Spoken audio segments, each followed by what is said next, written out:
Ladies and gentlemen, welcome to another BestBall Roundtable. Robbie and a bunch of guys you should be familiar with at this point.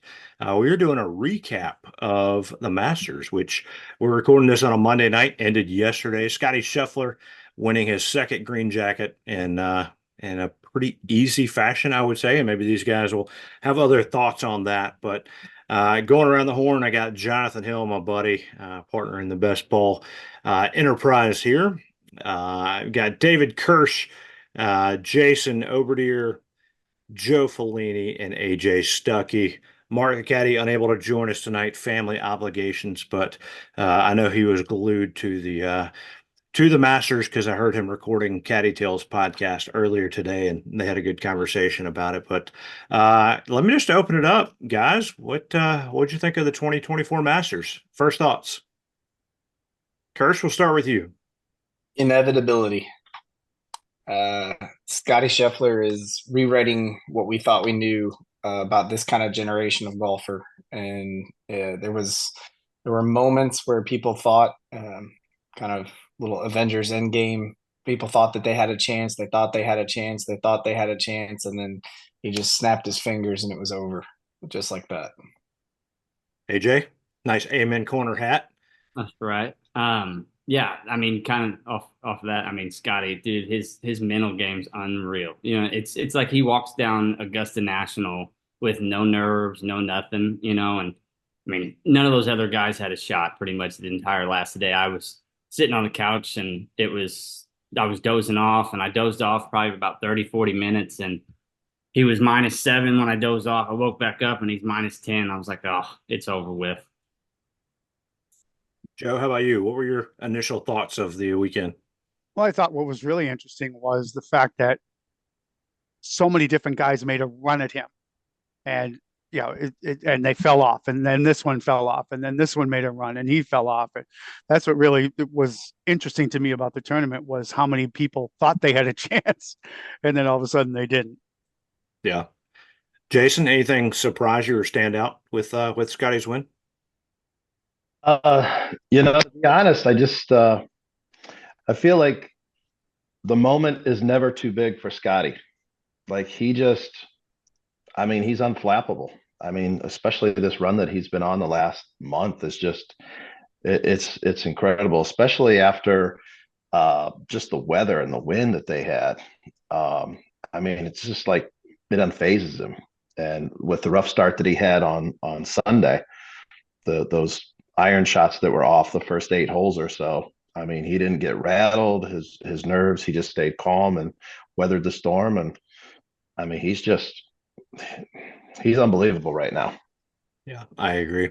Jonathan, any roars reach your house this time there in Augusta? No, it wasn't quite that dramatic. I think if the couple guys that were chasing him didn't find water or struggle, Robbie and I were texting back and forth, and we're like, "This is over." He's like, "There's still a chance," and then literally 30 seconds later, ball goes in the water. We're like, "Never mind, he's won." I think he did the definition of boring golf on the back 9. Right, hit it straight, stay out of trouble, hit it to the middle of the green, make a putt or two, and so yeah, I mean, we all really wanted to pick him whenever we were picking last week. So fortunately, the Ryder Cup didn't follow us on this one, the Ryder Cup picks, or we just bombed it last time.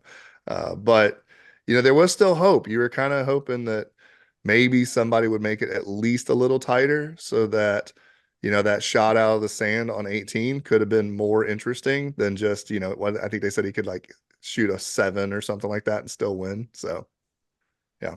Well, you mentioned those that were trying to chase him, and Kirsch gave me a hard time because I said Ludvig Åberg was going to be my dark horse. Now, granted, he had never played in a major. Yeah, he had great odds, but he's one of the guys that gave chase. So you got him, you got Max, Colin Morikawa. It seemed like a 4-horse race for the longest time.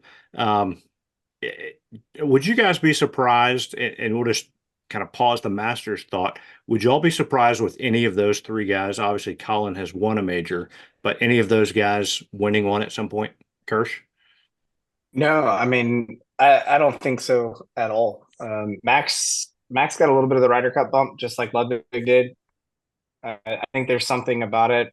Scottie played in 21, came out and has been on his run, and but no, and the courses this year set up for good golfers, right? I don't think any of the majors this year are going to be won by surprise people. I think they're all going to be won by top 30 in the world guys. I think they're going to be all big hitters, all big players in it. And those four clearly were able to separate themselves in conditions that basically said you are a good ball striker or you are not. And those, it's no coincidence that the four best iron players probably in the field from a consistency standpoint were those four that were there at the end.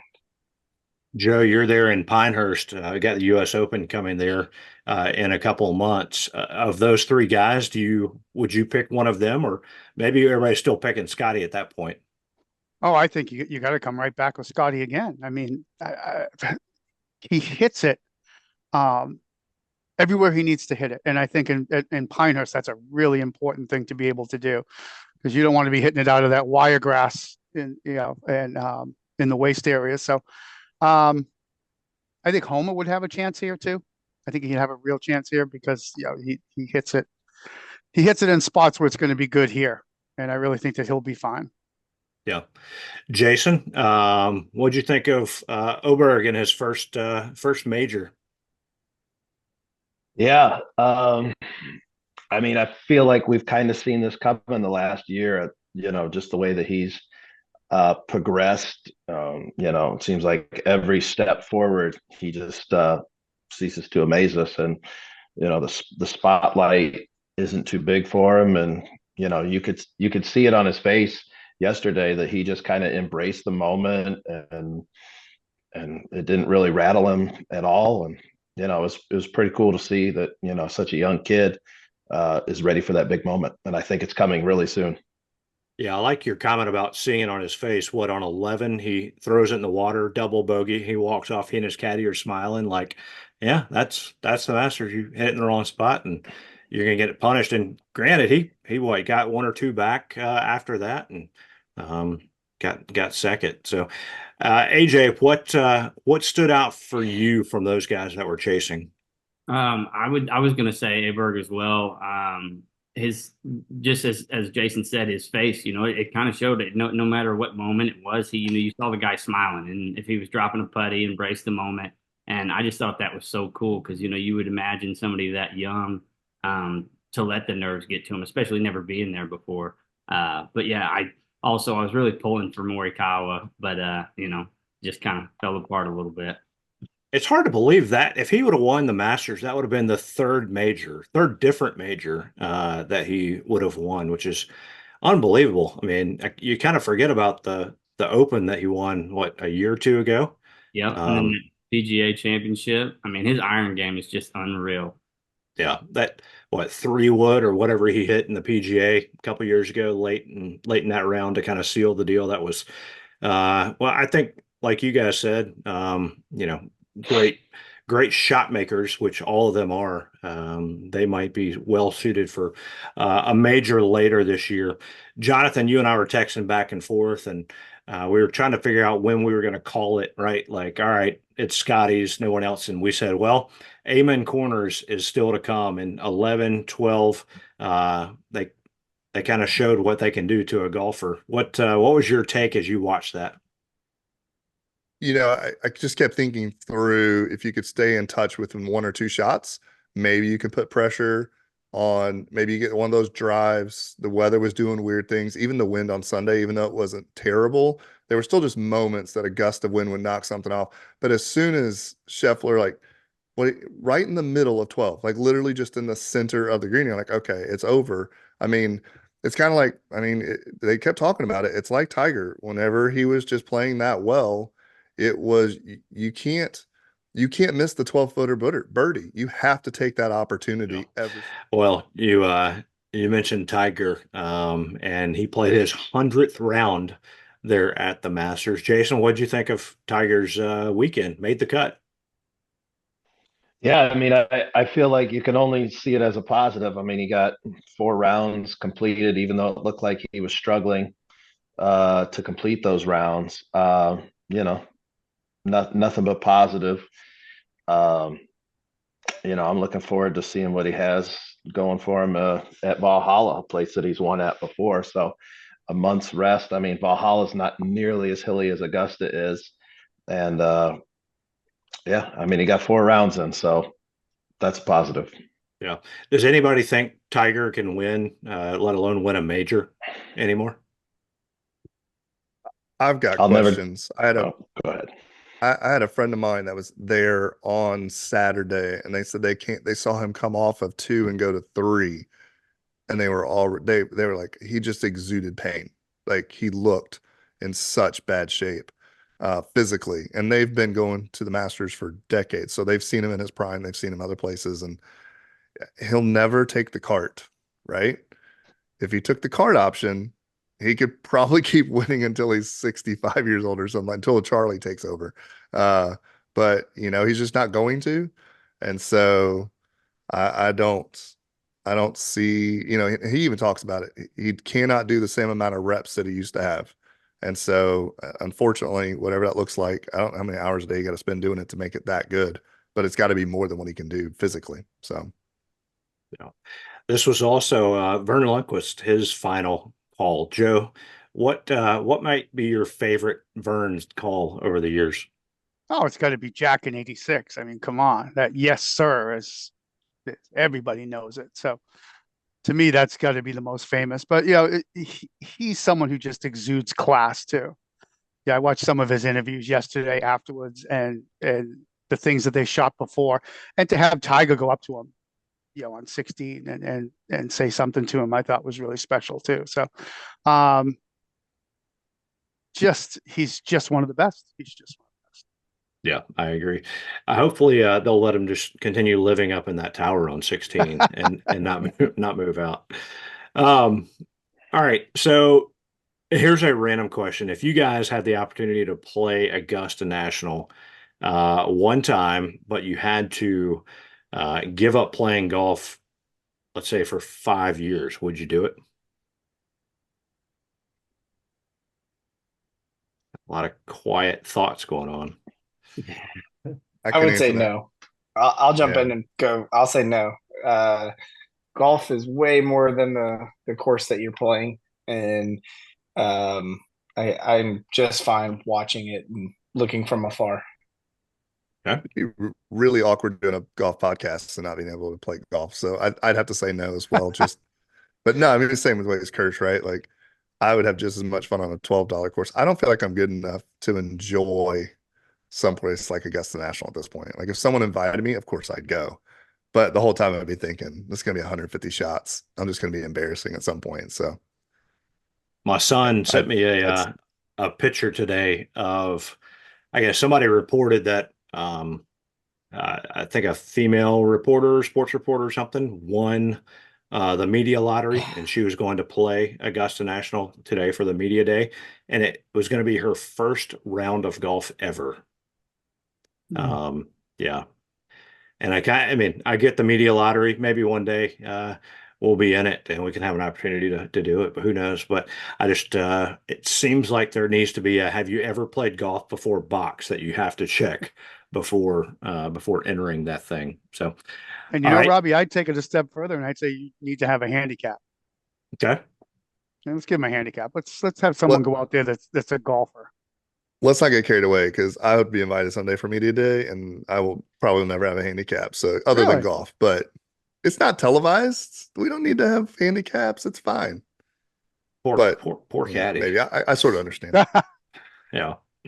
All right. Jonathan sent me this morning as well, and I saw it too. So somebody posed the question: if you could only putt, you had to put your ball at the farthest most point on the green from where the hole was. Could you putt and beat Scottie Scheffler in the Masters for 4 rounds?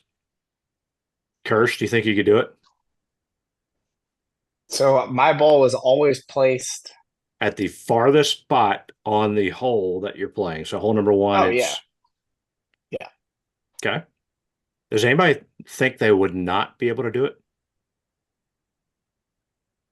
Jonathan? It's questionable because I mean we were at Old Barnwell and the greens are not. I mean, they're faster at the national. And there were a number of times where we were close to a hole and then suddenly we weren't just because we missed the putt by like 6 inches. So there would be enough holes that here's the real question. I think it would only, maybe only if you had a caddy, like a national caddy with you to tell you exactly where to hit the ball. But other than that, I mean, look at the pros. Look how often they miss something and all of a sudden it's back at their feet. So I think that'd be a tough one. AJ, you look confident.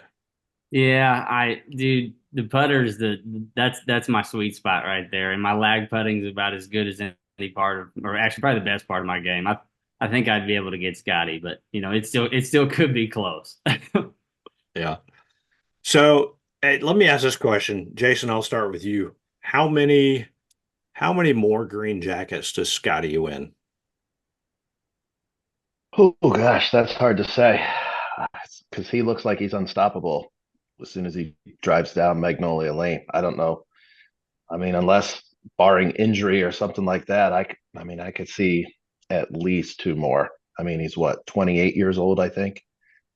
So, I mean, I could see at least two more, no problem. I mean, I don't want to put a ridiculous number on it, but I think at least four. Okay, Joe, what do you think? Yeah, I was going to say two or three. I think three would be the high end, but yeah, like you said, if he stays healthy and his putting stays the way that it's staying, because he's really improved his putting. So to me, yeah, two's realistic, three possible. Does anybody have any more or less? Does anybody say this is it? He's not going to win it. I doubt anybody else say that. I don't think I would say he's not going to win anymore, but the Masters proves year after year after year, it's one of the most unpredictable things. Even if you've been there for however long you've been coming and playing, there's still professionals that don't look like professionals sometimes. They hit the ball and you're just like, what were they doing? And so, yeah, and think about everything that has to line up, the weather conditions, somebody else not going low. I mean, Scotty did well, and you'd assume that if there weren't 40-mile-an-hour winds on Saturday, that maybe somebody could have gone low. But what happens if somebody shoots a 65 or 64, whatever, and then they back that up with a couple pars, and all of a sudden, you're in contention, and there's so many factors. What if he has another kid that happens to need to be born over the weekend, like he almost had this time? So it's Monday after the Masters. So every year, I think we have these conversations of, John Rahm coming back and everyone going, oh, he's going to repeat, and all these types of things that are going on. I don't know. Like, there's just so many things that have to line up perfectly for someone to go back and win again and again and again. So, well, Kirsch, let me ask you this. Doesn't it seem like, though, that Scotty has the ideal temperament to handle the ups and downs of the Masters? I mean, I think like AJ or somebody said earlier, he missed the green on a number of shots on the front nine on his final round, and yet, he might have dropped one shot, but he never seemed to be phased. Yeah, and he's doing something. When people talk about the Tiger Woods, the comparison, it's not comparing it to Tiger, it's comparing it to what Tiger has done previously. So he's never going to be as dominant as Tiger, but Data Golf has a ranking of your best stretches of golf, and you can only be on the list once, so Tiger would have been on there more than once. But the stretch that Scotty's on right now is the second most dominant stretch of golf that anybody has ever played since 1993 in Data Golf's rankings. So when you look at that, and that doesn't include the first Masters he won, like that, we're talking like just more recently, and so when you look at it from how he goes about it, you're obviously going to get the perspective bump of being a new dad. You just get all that new perspective. Everybody talks about it. So there's at least one more major in there, but he's not a guy that's going to start chasing a swing change because he's got an authentic swing. It's a swing that it's flawed in its imperfections and it's perfect in its flaws, right? And so there's nothing for him to chase there. He's one of the most grounded people that you've ever heard speak, while also seemingly being one of the most fierce competitors. And when you just start adding those things up, it gets harder and harder to figure out where he's going to trip up other than just time or some sort of injury. Since that Ryder Cup, he's what? He's won 5 regular tour events, 2 Players Championships, and 2 Masters in that time. Now he hasn't won anything past the month of May yet in a calendar year outside of the Hero down in the Bahamas. So we'll have to see how that goes. But yeah, he just seems to be the person that's just not going to get caught up. He's got enough people in his life that he trusts and respects that are going to tell him, "Hey, you're not as big as you think you are. So take a step back here." And it's hard to see him not staying hot. Yeah. Jason, do you disagree? Not at all. I mean, he's just unstoppable right now. And I mean, this last month is just, it's historic, I think. I mean, he last 3 out of his 4 tournaments, and then he second place. And now that he's going to be a new dad, and I think he's just going to be inspired even more to go out there and just put the pedal to the floor. And that's the thing, right? There's the old adage that everybody has that 18-month window where you play the really good golf. And, Brooks won 4 of his majors in 18-month span. Rory, while he won 2 majors in 14, he also only had 1 other win that year, maybe 2. The Rahm had a really hot stretch. He won 4 times before the Masters, and then the Masters itself, or 3 times, and then the Masters last year. But then, I mean, he hasn't beat 53 of some average players this year. So that window is there. And what Scottie's doing is closer to Tiger in that, his run is over 2 years now of really playing really good golf and winning, signature events, the Players, 2 majors. It's getting into very, very rarefied air. Yeah, and it's crazy just to think about how talented these guys are at the highest level, because I can't play 2 decent rounds in a row, right? Like not playing for money and big trophies and cameras and people everywhere. So they are really, really good. So all right, well let's end. I got a couple questions. We're just going to go around the horn. First one, what would be the main course you would serve at your Masters Champions dinner? AJ, I want to start with you. What are we going to serve for the main course? And now all of us has won prior to, so we get to be there to enjoy it. Oh yeah. Well, you guys might hate me, might like me, but I don't eat vegetables, so no vegetables are going on the menu. We're talking steak, taters, country boy meal, steak, taters, mac and cheese, whatever you can add to it that mom would cook.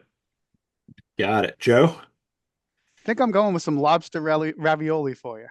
Nice. A little Italian dish. Very nice. Jason? I'm going to go with some prime rib, some corn, and some macaroni and cheese. I like that, AJ. Yeah, buddy. Nice. Kirsch, what about you? Oh man, some hot chicken from Nashville. Oh yeah, no. I'm probably the worst at this. I have the palate of a 12-year-old. Sounds like you would enjoy Jason and AJ's meal then.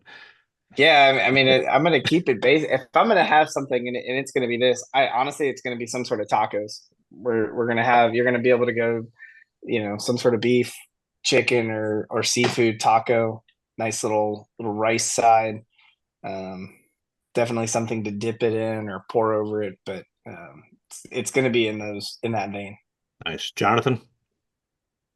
I have 2 answers because I'm kind of piggybacking. I would have, the first thought was I'd have tacos of the world, because I think every culture has a taco. Like we'd have Mediterranean pitas, we'd have Indian naan, we'd have some barbacoa or something like that.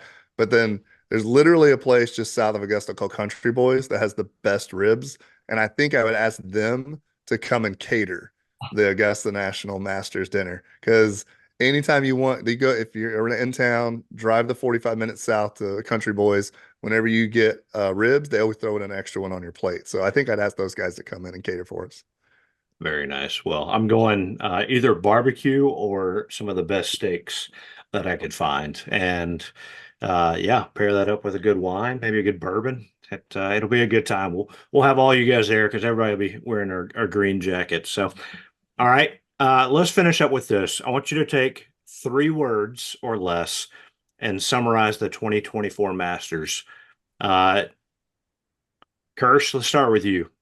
Oh, 3. I had 4. We'll give you a fourth. We'll say It's kind of like beginning that of the end. bonus rib. I think this is the beginning of the end. I think we are seeing the beginning of what's going to be a great run for Scottie, but I truly think we are getting too close for people to realize yet the end for Rory and Jordan and that group of player, Brooks, DJ, that whole group. I think they're done. I don't think they get another major. So I'm going to say the beginning of the end. Jason? I said it earlier.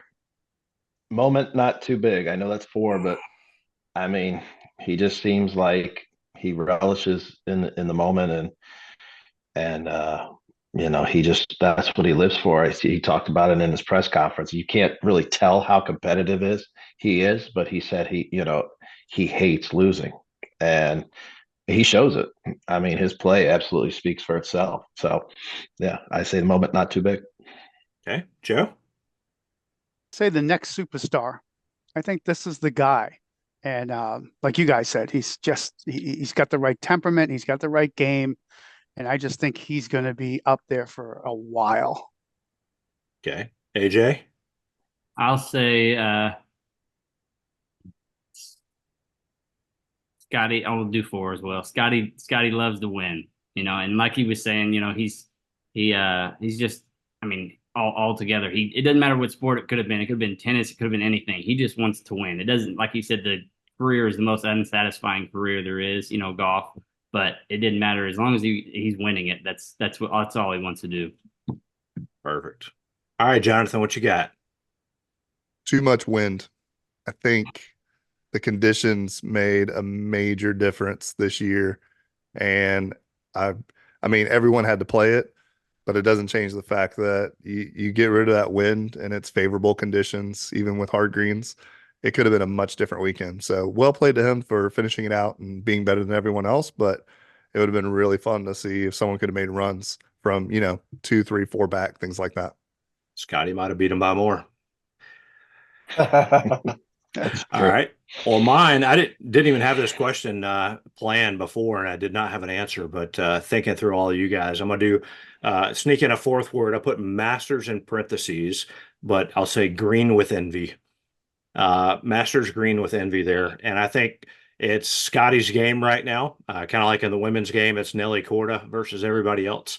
But Scottie is just right now far and above the next guy is, like you said, Rory, Jordan, everybody else is struggling. And unless he takes a major step back and has a big dip, I think everybody might be looking up at Scottie for a while, a little jealous of all he's going to be doing. So, guys, this has been fun. It was fun to do the preview with you guys. It's fun to recap it. I mean, Masters, again, one of the greatest tournaments there is.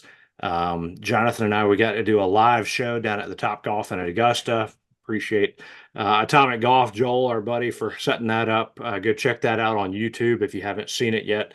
But yeah, it was a lot of fun. This is a lot of fun hanging out with you guys, talking golf. We'll be sure to do it again throughout the year for different events. But for Jonathan and all the guys, this is Robbie. Appreciate you guys joining BestBall Roundtable. Have a good one.